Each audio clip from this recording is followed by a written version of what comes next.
Joining us tonight, a man who's very in tune with the economic issues in every hemisphere, Congressman Louie Gohmert. He's a member of the House Judiciary Committee, the Republican Study Committee, the House Freedom Caucus. Congressman, it is great as always to see you. The Pence-China speech, I happen to think is extraordinarily important, and for most Americans, it seems to me revelatory. What do you think? I think you're exactly right, and it's been amazing to me to hear some of the pseudo-media, the alt-left media. Sometimes people call it the mainstream. It's alt-left, but they've been demeaning Vice President Pence for a good speech and an important speech, and sending a message to the Chinese. And don't forget, Lou, that it's not only the trade, but it's also what Vice President was pointing out. It was the Chinese that we know I thought it would be the Blockbuster report after I questioned Peter Strzok about it, but they hacked Hillary Clinton's private server. They were getting every email, and it wasn't Russia. It was China, and they were getting every email that she sent or received through her private server.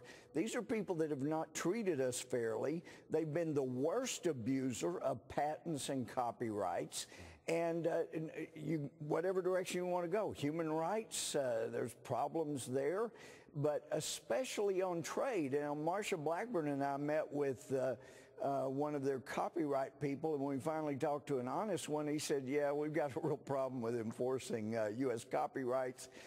We did seize, a whole bunch of goods. What'd you do with them? Well, the government sells them when they seize them from the black market. But anyway, it's outrageous what's going on, and I am thrilled that President Trump and Mike Pence are calling things the way they are, which Obama never, ever would do.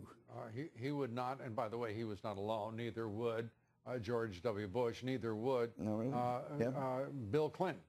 This is a different president, a different kind of president, and he means business. And when he takes on an issue, he's usually the first person to talk about it straightforwardly and move to action. Isn't that refreshing, though? I'm sorry? Isn't that refreshing? I find it quite refreshing. Oh, I think the entire country finds it refreshing, with a few marginal, desperate Dems. We'll leave it at that. There you go. Let's turn to the developments today in Washington. The Judge Kavanaugh, in the minds of most people we've heard today, think that he will be confirmed, but by a very narrow margin.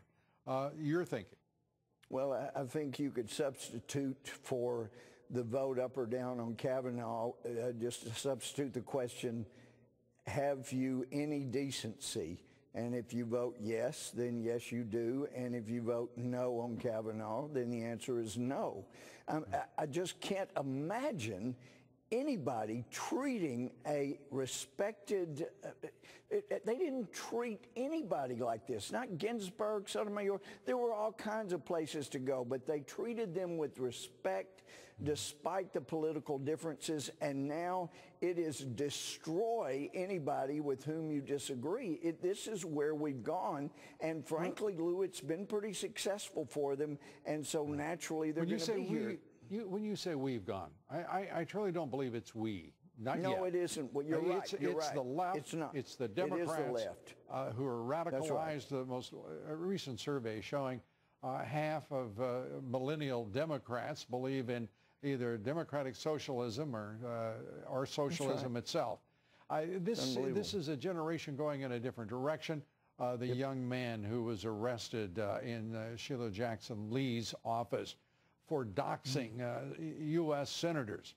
And we now learn today, threatening to release health data of some children of U.S. senators. I mean, this unbelievable. They know no bounds when it comes to decency.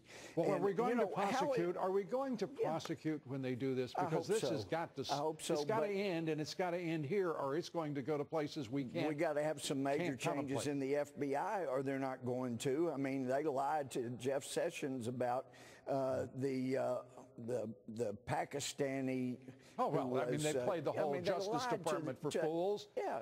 And by the way, it appears that way, but let's not forget, the Democratic Party has been politically corrupt now for, 20 years, and at the same time, their connections to the Democratic Party and the Democratic National Committee and Democratic administrations are documented and will be more so before we're through. Raise their forearm and raise their hands and yell, "Heil Soros," is the way they've headed. But there are enough Americans that say we need decency, we need to follow the Constitution, and we need to stop this destructive policy that they've been on. Right. But look at Kavanaugh. People criticizing for how he reacted when people are saying you they're and I both know that is my that's theatrics. That's pure. If he had come in and said, "I'm not guilty, I didn't do any of this," and no emotion, then they would have been after him that he didn't have any emotion. Yeah. So he wasn't going to win either way. It's the power of personal destruction. They weren't there to interview the man for a job. They were there to destroy him and his family. That's exactly right. Congressman Louie Gohmert, as always, great to have you with us. Appreciate you. Good to see you. You're cutting to the chase here. It's great. We do try, don't we? Thank you. Up Yes, next. you do. Thanks, Louie Gohmert.